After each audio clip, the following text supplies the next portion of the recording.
Hello and welcome to In the Wings, a CTC podcast hosted by Scott Dunlap. Today we have our guest, Beth Gumnick, who is the director of Waitress, the musical at the Chattanooga Theatre Centre. So Beth, I go back a long time with you, so I know you. But for our listeners, can you just tell us a little bit about yourself and what you do? I am a theater teacher during the daytime. I teach at Baylor School, high school. I've worked in middle school as well. I started in Chattanooga Theatre at UTC, where I went to college, and then I was here doing youth theater for a bit as well, and then that led me to the next stage, which was Barking Legs Theater, and then Baylor, and I've been at Baylor this is my 30th year. Oh my God.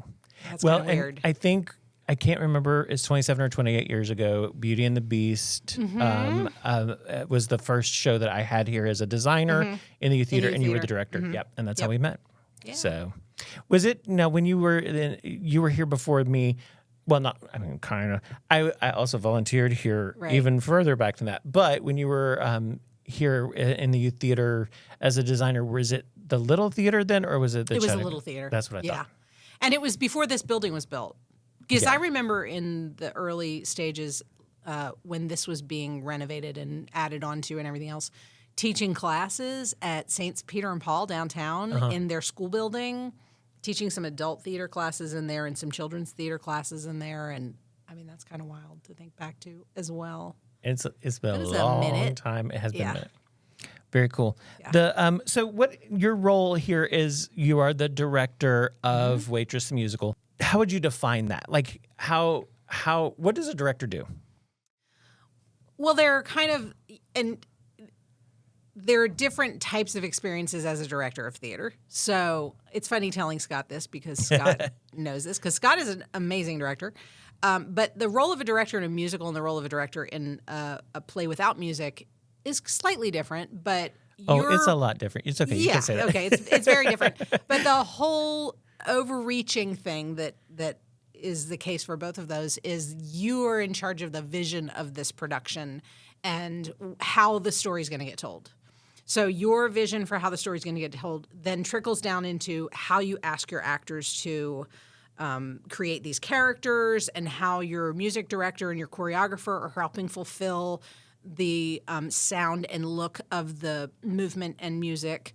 And then also how the designers are then approaching their part of the job as a costume designer and set designer and lighting designer. And so it's a lot of coordinating and scheduling, but ultimately, hopefully, it is also about creating story and telling story and helping actors and other collaborators to do that in a way that is true to what the playwright created and the composer, and is also entertaining to your audiences. That's the ultimate thing. Right. We hope. That's the plan. Right. So within, how does that, that's like, how would you define that? How is it different for a musical than just being a normal director? Like when you saying you're doing Anne of Green Gables, you're not. But let's say that you are doing right now. There's a lot more in a musical that involves collaborating with those other members of a team, because there are so many moving parts in a musical, and that's very different than a straight play. So in a straight play without music. Yes, that's a straight play is a play without music. So that's all. When I'm directing a play, it's sort of all on my shoulders what is going to happen with the actors on the stage. So I still have that collaboration with designers. I still have those conversations with the producer, which is the theater center, and those connections. But my way of getting the actors where they need to be is between me and them, and it's a little simpler. It's not necessarily easier. It's just less complicated.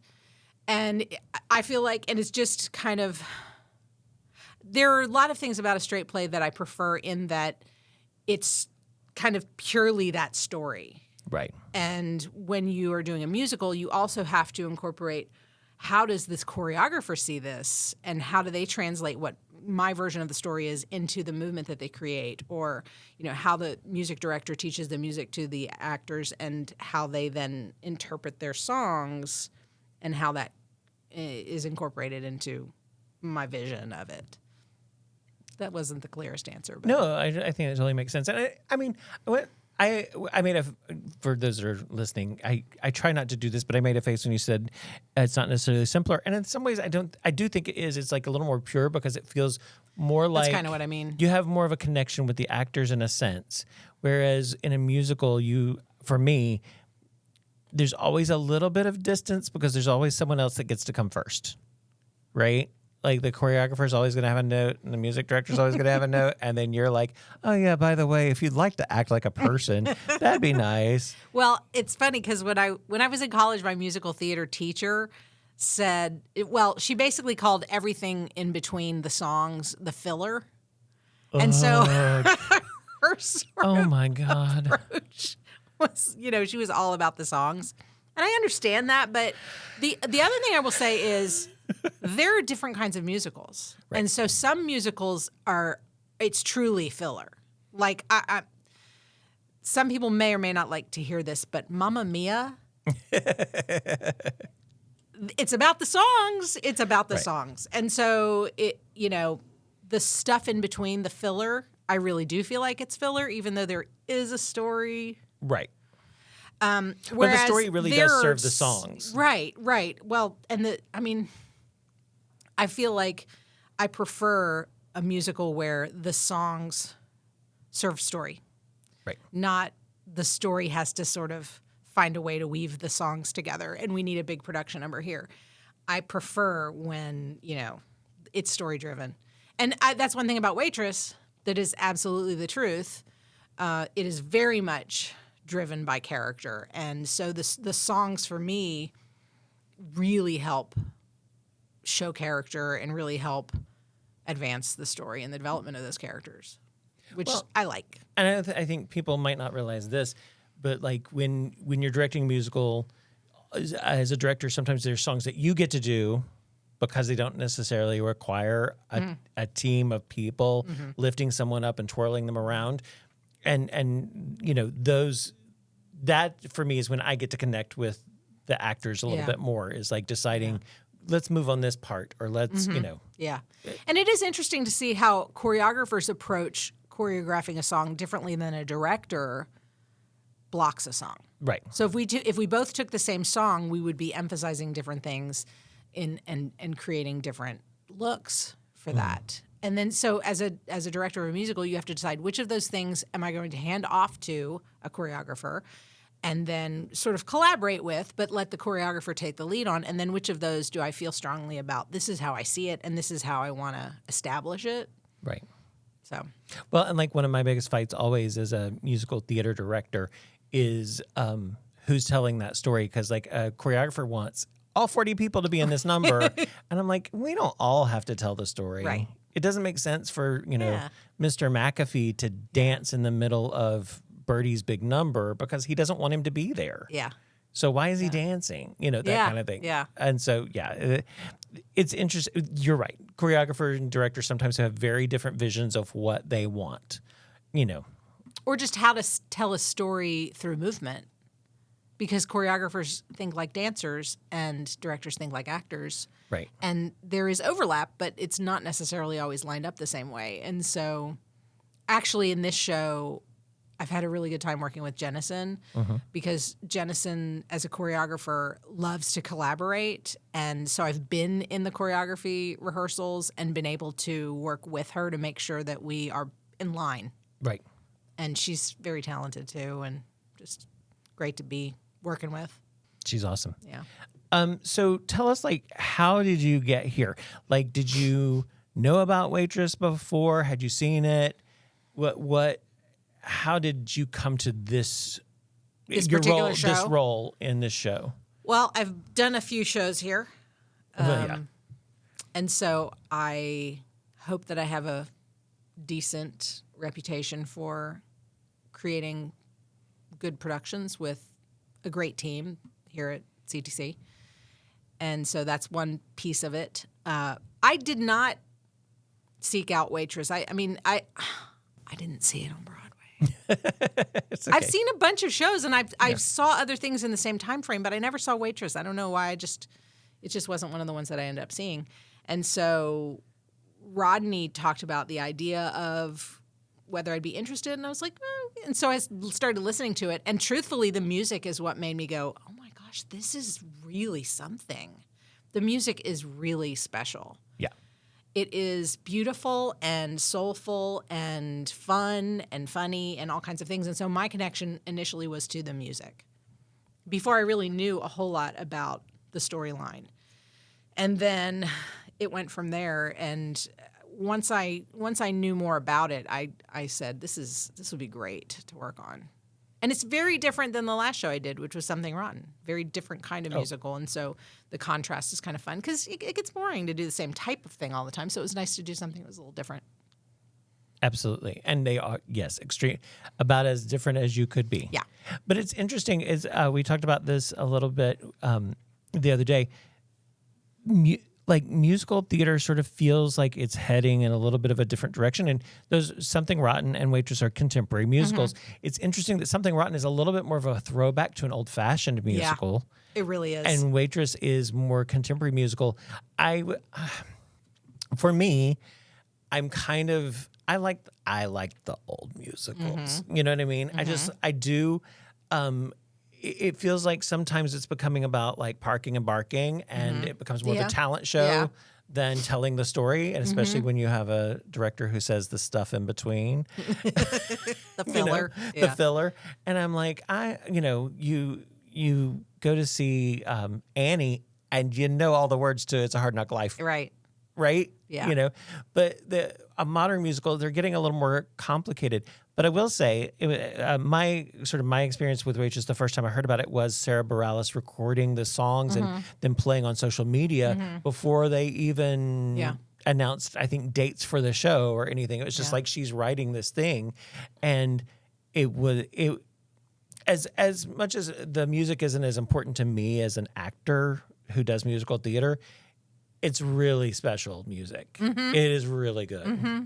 And I don't know what the technical term no, it's not a technical term, but I don't know what the term is that people use for like when you walk out of the theater humming a song. Right.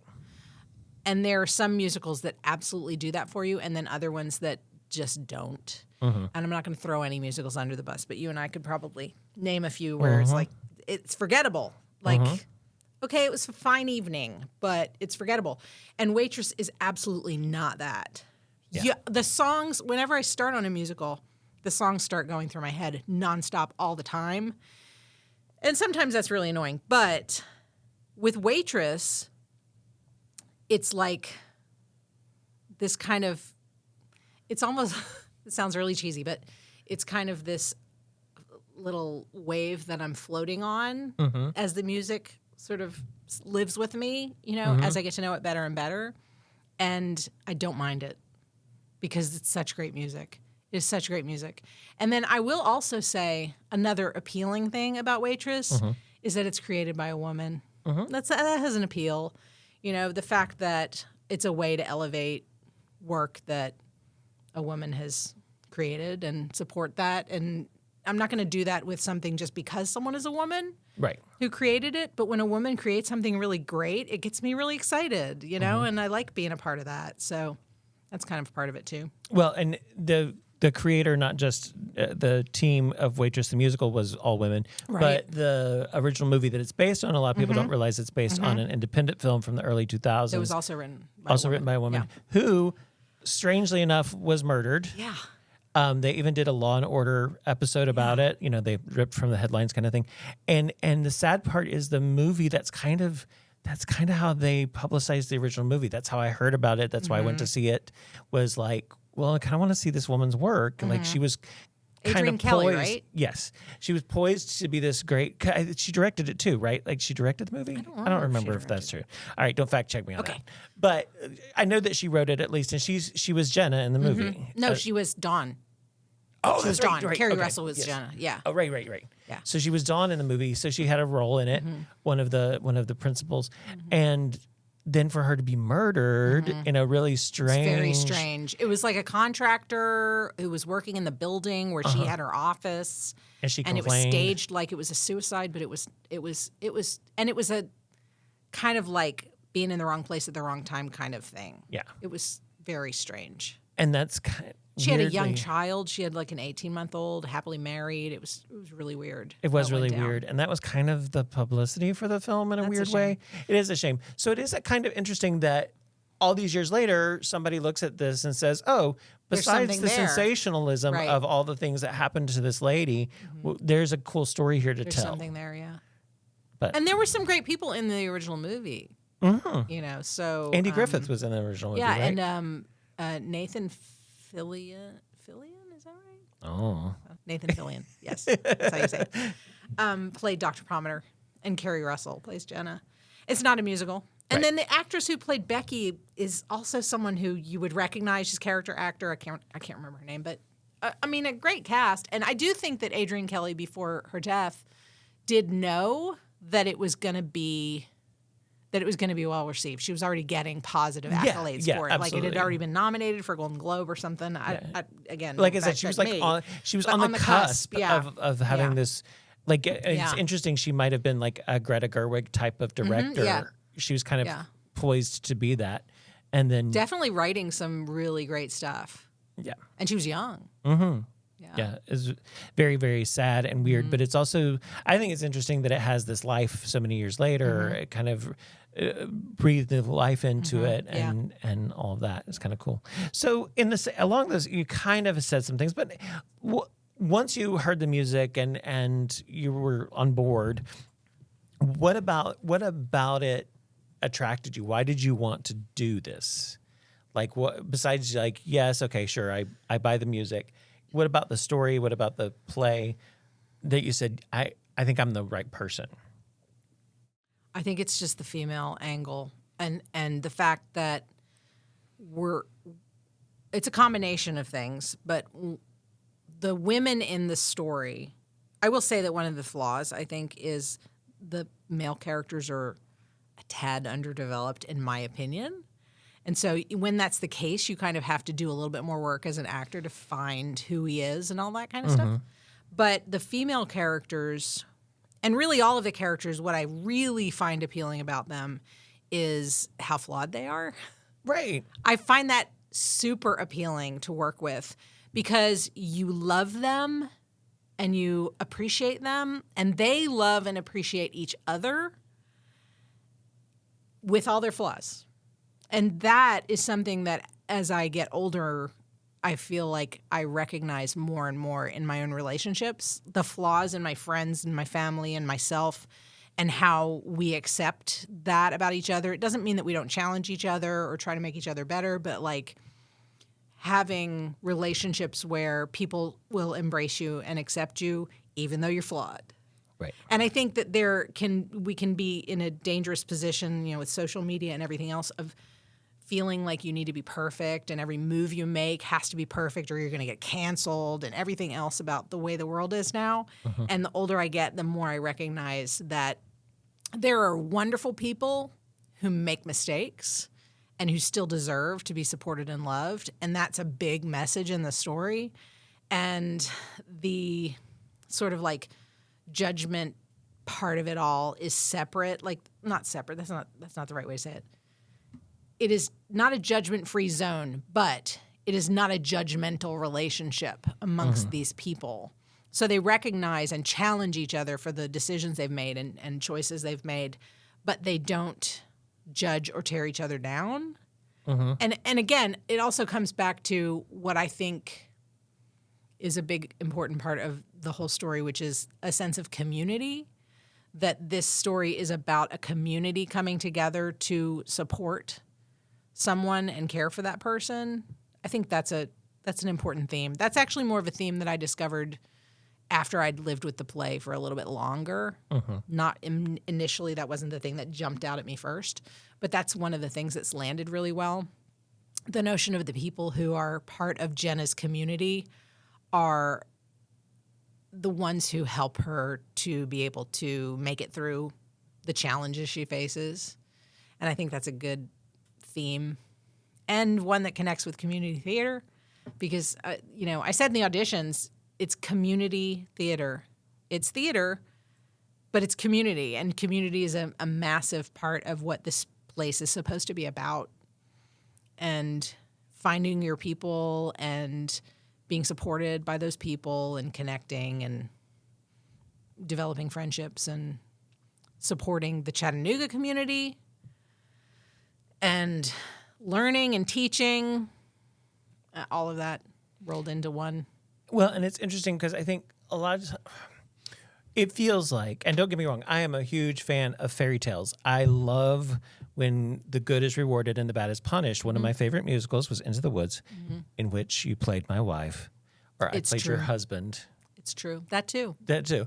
But part of the reason why I love it is because we like to see good rewarded and bad punished. But the truth of the matter is real life is not like that. And it's interesting because I think what you're talking about is there aren't really bad people, there are flawed people in the play. And they feel very real because of that. And not everybody ends happily ever after, and not everybody is really punished to my satisfaction.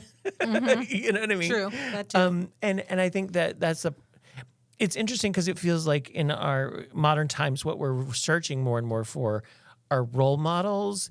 And when you look at literature, when you look at plays, when you look at movies, when you look at television, they're not role models, they're examples of living. Do you know what I mean?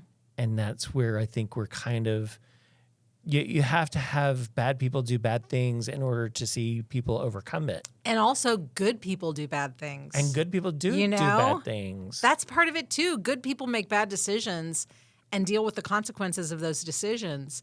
And sometimes that can be confusing as an audience member to go, wait, I thought I wanted you to be successful and I care about you, but now you've done something that I don't like. Right. And now am I supposed to still like you? Are you a villain or a hero? And people are so much more complicated than being villains and heroes. And isn't there even a song on the show about bad decisions? Yeah. I Didn't Plan It. Becky's song, I Didn't Plan It, where she talks about a decision she's made and how you look at each other and what you think of another person's decision and looking back at yourself and your own decisions, all of that. And another thing that just struck me when we were talking about all of this and the happily ever after is there's a moment in the play where Jenna asks Cal, who is the cook in the diner where they work, if he's happy, and he says happy enough. And I think that's a great, it's a great moment because that's a lot. I mean, that's getting a lot. To be happy enough is actually to have a lot in life. You know? Not to have happily ever after, but to be happy enough. That's pretty good for a lot of us. You know? And I don't know. It's just a nice moment.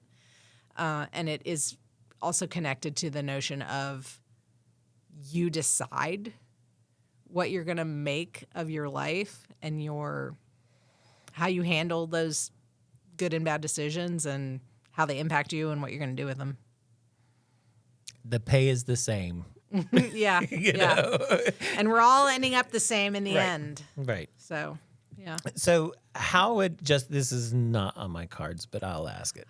Something off the cards. What is your best bad decision then?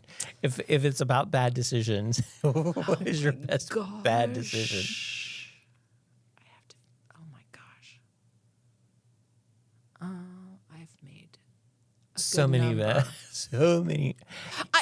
This sounds like a really shallow answer, but I think that some of the silly, wild decisions that I made as a young person were very bad decisions, but they make such good stories later that you don't necessarily regret them because you're like, how would I ever have been able to?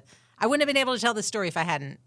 I think that I traveled, when I was in college, I traveled to Europe 2 different summers. I was really fortunate to get to go to Europe 2 different summers and travel around Eastern Europe and Western Europe. And I made some really bad decisions while I was in Europe. And I'm actually probably lucky I'm alive. And I know our generation kind of says we're really fortunate that there weren't cell phones and cameras everywhere when we were young because, Who knows what kind of evidence would have been out there. But, when you're young and you make impulsive decisions as a young person, you take risks that maybe you shouldn't be taking.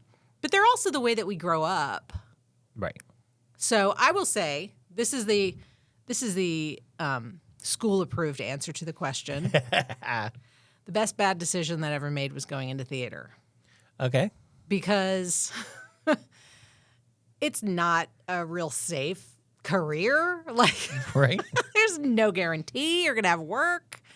But I knew that it was what I had to do. And it was probably a bad decision. I probably should have gone into, science or something. My dad was a scientist, and I made really good grades in math and science, and I hated them. And so, I probably should have done something more practical. So I think some would say it's a bad decision to have majored in theater and gone into theater. But I don't regret it. Yet. I think it was the right decision, at least for the moment. For today. Yeah. No, I totally feel that. That's probably the best answer. Yeah. Best bad decision was going into theater. Well, and it's interesting because I do think there's a little bit more support for in today's world. There's more support in oh yeah, you're great. Oh, you could do this. And when we were growing up, it was why would you want to do that? Mm-hmm. What's wrong with you? You're never going to get work. Mm-hmm. You're never going to, everybody. But everybody's creating, the really cool thing that's happening is everybody's creating careers. There is no way to do it. Because there's not a guarantee out there for anything you think you're going to go into. You don't go into something and stay at the same job for 30 years. Even though I happen to have. That is very unusual. And, for so many people, people are defining their own livelihoods in a really different way than when we were growing up. That's the thing is people have podcasts or they're being Instagram YouTube models, channels or YouTube whatever, channels, influencers, whatever. And talk about more than one way to skin a cat. Yeah. And so also I kind of think that makes me think theater is also sort of shifting and becoming different. And I did just kind of poo-poo it a little bit, with the Park and Bark stuff. But it's interesting. I saw something the other day, and someone said, do you like it? Is it good? Is the play good? And they said, it was actually on the TV show Elsbeth, but to a drama teacher, they were talking about a play, and she said, "Is it good?" And he said, "I think theater can be different things to different people." Mm-hmm. Yeah. And I do think that's true. It's it's not that it's not bad. It's like art. It's not like there's bad art and good art. There's just if you like it's subjective. It's subjective. Yeah. Now. I think both of us have kind of been trained. We come from the old school a little bit of where your teachers were telling you there was good and bad acting, there was good and bad art, and there's one path. And now the path is completely changed because you don't go to all these cattle call auditions in professional theater necessarily, right? Because some people, they've gotten their break or whatever because they were discovered because they were a YouTuber, or it's just crazy. Or they were on a reality television show, and that was how they broke into becoming a professional actor or whatever. It's kind of crazy, the path. It is. Well, and you see people now, the stars, and they're like, oh, here they are on Supermarket Sweep from 1997, because they were just trying, throwing anything at the wall to see what would stick. Get your face out there, Yeah. So, but I do think there's that's the thing that I've noticed. There's a lot less people saying you can't do that.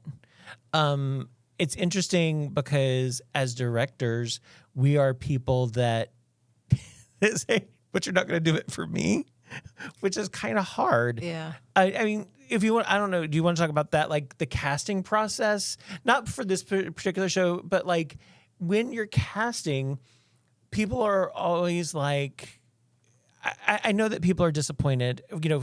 You picked 20 people for Waitress that love you now because you're their best friend. Because you picked them. But 130 people you saw, so that means 110 people don't love Beth Gumnick right now. And talk about that process for you. What goes into it? What are you looking for? There are so many little nuances, and there are so many little things which people just don't necessarily understand are a factor in an audition. And what I did say in the audition, and that I try to say to people as often as I can, is if you don't like auditioning, you need to learn to like auditioning. Because you're going to get to audition a whole lot more than you're going to get cast.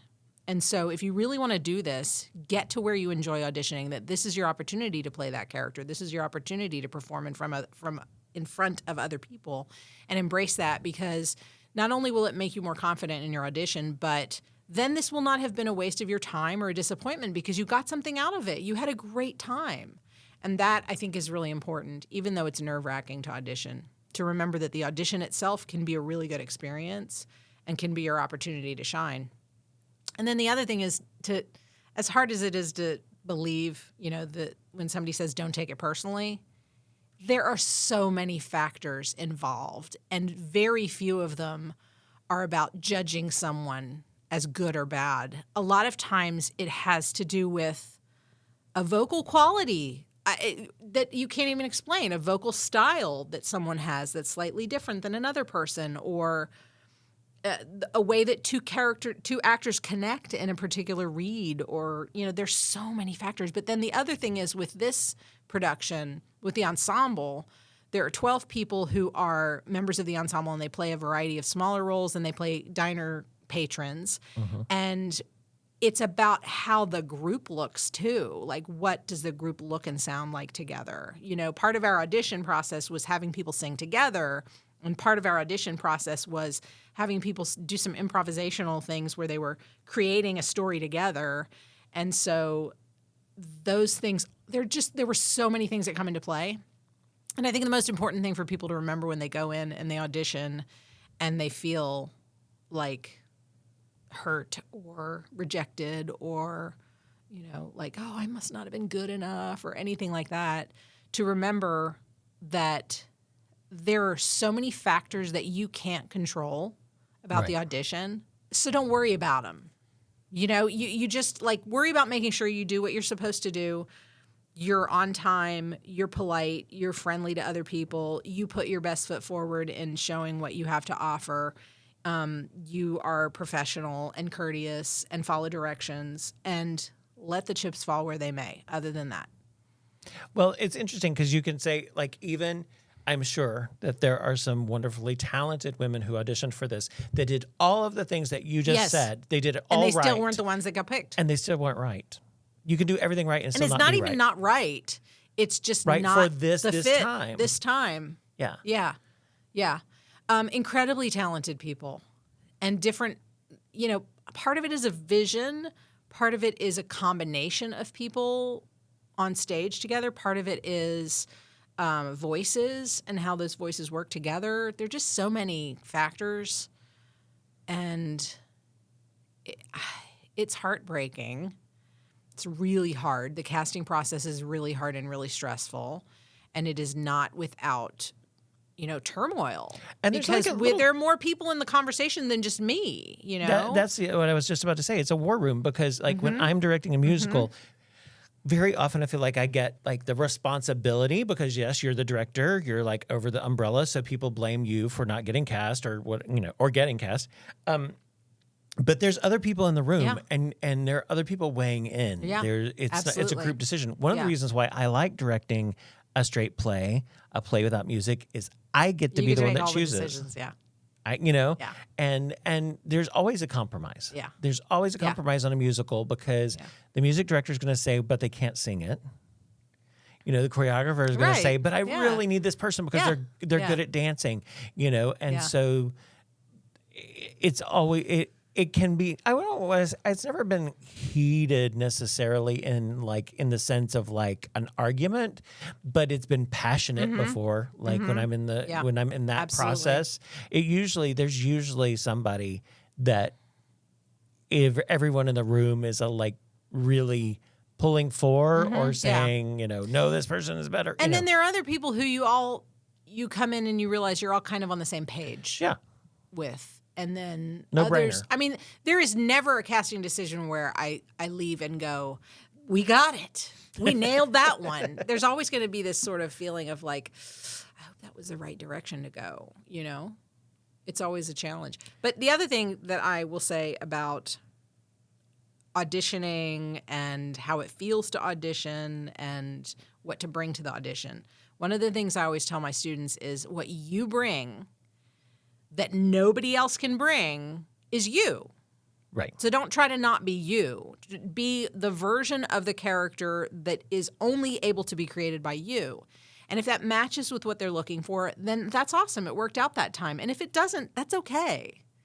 And that's not a judgment of you or a reason for you not to be authentic to who you are, because you may be exactly what they saw in their brain or what they heard in their ear, and you can't figure out what that is. But if you go in and you're not you in the audition and bringing that core into whatever your interpretation of the character is, then you're going to have a hard time if you do get cast, because you're going to have to come back and try to be whatever that other thing was that you brought. Right. Instead of starting from the core of your humanity, which is your own life experiences and your own heart. Bring that first and then let the character come from there. And I think that that's something that no one else can do except you. Well, and I absolutely, as a director, I totally want to know who you are, because I want to know who you are when you're not acting as well. Yeah. I want to, like, we were talking a little bit before we got on here, and one of the things that we were talking about is the difference for me is I stay with the cast after opening night because I'm here while they're getting their laundry done. I'm here, picking up their props after the show. I'm here waiting on them to leave so I can close up the building, those kind of things. So who you are is a big part of who I'm We casting. see a lot more of you than we see of your character in the time we spend with you. So if you're the other thing I always say is everything's an audition. Everything is. Every choice you make, everything you write on your audition form, every interaction that you have with the director or with other people in the room is part of your audition, because we're not just looking for who's talented. We're looking for who do we want to work with. And Christian Borle, I remember in a workshop talkback kind of setting. Christian Borle, who played Shakespeare in not our version in of Something Rotten on Broadway. And he was Broadway. in... Oh my gosh, he's been in so much. Willy Wonka on Broadway, and he was in Legally Blonde on Broadway. Yes, he was Emmett in Legally Blonde. Yeah, he's done a lot. And he's done a ton. He's constantly working. Yeah. And one of the things that he said in this workshop was somebody asked, it was a group of teachers, and somebody asked him, what advice would you give us to take back to our students? And he said, your talent might get you the first job, but every job after that is, do people want to work with you? And that's such a great thing to think about, is like, it's who do you want to spend time with? Right. So your talent is very important. But also, do you seem like someone who is going to be pleasant to work with and who's going to follow the direction I give you and is going to show up when you're supposed to and is going to be supportive of your castmates and all kinds of things? And I know that some of that we can't know, but we can get a sense of. And then once you are in a show, you're auditioning for the next show. Yeah. That's the secret that they don't know. Your behavior in this show is part of your audition for the next show. Do we want to work with you again? And I mean, not like people are going to get blackballed or something, but it's like there are people who I can't wait to work with again. There are people who... I can't wait to work with again, but this wasn't the right show. And I'm like, I hope they come to the next one and audition for the next one. There are tons of people like that who I've had wonderful experiences either through their audition and I haven't gotten to cast them yet, or through another show that I've done with them who I adore, and it just didn't work out for this one.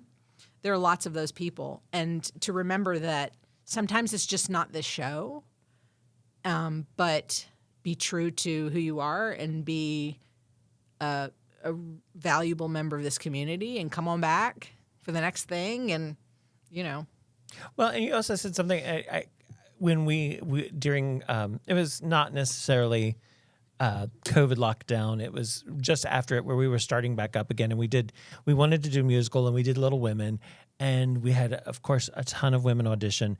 And I told them after they auditioned, I was like, it's not really a talent show. It really isn't. Everyone was talented.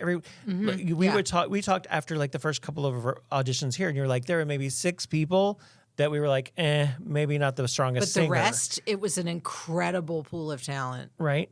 And so it's not about your talent. It could be about a lot of things, like how you talked to the stage manager when you came in, or, if you set a water bottle on my desk, or because that tells you something. That says this person doesn't respect my personal space. This person is rude to people they feel are inferior. Sometimes it's about where you sit. Sometimes it's about how you interact with other people. It's really weird. There's all kinds of stuff that it's almost like we're doing our detective work, and we're pretty much observing you from the minute you come in. No pressure or anything, but we are paying attention because we're getting an example of like, how are you going to behave when you're here? And so we are noticing how you're behaving when you're here for the audition, and Well, and the two-parter. So, like with Little Women, I told them, but here's the thing: Louise May Alcott set up at her little desk in the attic and wrote out these characters, and for one night, you got to be her. And if you're not the person we choose, you still got to be Joe. To play the role. That's exactly what I was talking about with, changing your attitude about your audition and looking at it as a fun, exciting moment when you get to be Jenna or you get to be Dawn. Right. And you may never get to do it again, and you never got to do it before, but here you get to do it in front of 50 other people. That's kind of cool. That's kind of fun. Honestly, I know that auditioning is nerve-wracking, and when I do a show and audition, I know it's scary, but it's good scary. Totally. Because, if you're going to audition, it's because you like to be on stage and you like to sing in some way, even if you think you don't, and you're like, oh, I'm shy, I've never done a show, whatever. There's something there that made you show up. Right. So embrace that part of who you are and let her shine, Well, and the other little thing is just a pet peeve of mine, and if we can do pet peeve real quick. A pet peeve of mine is I know that we are a community. People love each other and they see each other at auditions, but when people fawn all over each other in the lobby, it's an immediate negative reaction for me because I'm thinking about the new people that are sitting in the lobby who are like, I don't have anybody fawning over me. Right. And I do know that, if they get in the next show, they will. Yeah. They'll be the one running in the door and hugging everybody else. Yeah. But it's one of those things of like actually being welcoming to people who seem new, being unthreatened by them is actually super attractive to me as a director because I'm like, oh, that's what you're going to be like when we work together as well. A couple of quick things I want to do. Eventually, we're just starting this podcast. We want to have like a mailbag kind of a situation. And that's fun. And so you can email if you have any questions that you wanted us to tackle or talk about. You can email hello@theatercenter.com. That's theater, R-E, center, R-E. But one of the things, just to kind of start us off, we do get feedback from the audience. And recently in a show, we had someone comment and say, don't add foul language that wasn't in the original show. The irony there is pretty much like everything that we get a script. We are bound by the script. Yeah. We are not adding foul language to anything. I've never done that. Not once. I have never never is a strong word.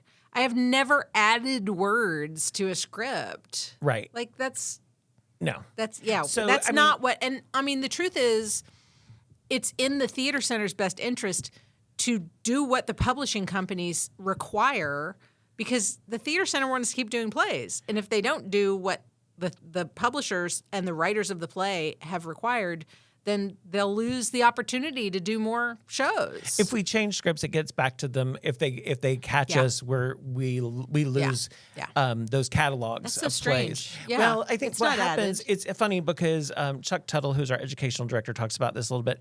When you see a movie, people cuss all the time, or you have nudity, and you're not as bothered by it because you're not in the same room with the person. You don't notice it as much, right? Yeah. But if somebody is naked in a play, you're so uncomfortable. And the other thing is, there may be other versions of a show out there in not in this one, other media or something where you've heard it differently. I don't know. Well, or I think, one time somebody argued with me, we did Of Mice and Men, and they were so offended by the language. And I'm like, listen, this is John Steinbeck. Yeah. We're not changing John Steinbeck. But when Baz Luhrmann did Romeo and Juliet, people were complaining because he changed it. Right. And, well, all the language was the same. It was Shakespeare. It was all Shakespeare. They were like, no, it wasn't. It was modern. No, it was Shakespeare. Right. You just saw modern, and it translated to modern language for you, even though it was Shakespeare's words. So to answer that sort of question, I guess it was sort of a question. It was more of a command. What I'm saying is we don't change things. No. Not for that reason at all. But anyway, some other housekeeping things. Fall classes are going to start to be online. People can start signing up for those. If you go to our webpage, theatercenter.com. And that's a great way for people to get comfortable with being here and learn some of the skills and connect with some other people so that you don't feel so lonely when you come to your first audition and so that you feel a little bit more connected to the place. I always see kids that go to summer camp or do classes always come into an audition with much more confidence because the building is less scary. It's less intimidating to be here. And I think that's true for adults too. It already starts to feel like more of a home to you. Yeah, absolutely. Also, teachers can sign up for school performances. We are booking now for Tuck Everlasting, Roald Dahl's Willy Wonka, which is our Christmas offering, The True Story of the Three Little Pigs, and Disney's 101 Dalmatians Kids. We have daytime school performances, so if you are a teacher and you're looking for a field trip, that's a great opportunity. Can't wait to see 101 Dalmatians on the stage. Spoiler alert, there's not going to be 101 of them. Darn! Listen, I did 50 fish with Nemo. It's all I can handle. I can't do it anymore. 50 Dalmatians. It's an adaptation. Absolutely. Maybe 51. And then Waitress will open September 13th. You can get tickets by calling 423-267-8534 or by visiting our website, theatercenter.com. Once again, that's theatercenter.com, theater, R-E, center, R-E. Thanks so much. Thanks for being my guest. Yeah, thanks for having me. You're my first technical guest on the show. That's awesome. My first friend at the theater as well. Thank you. Yeah, thank you.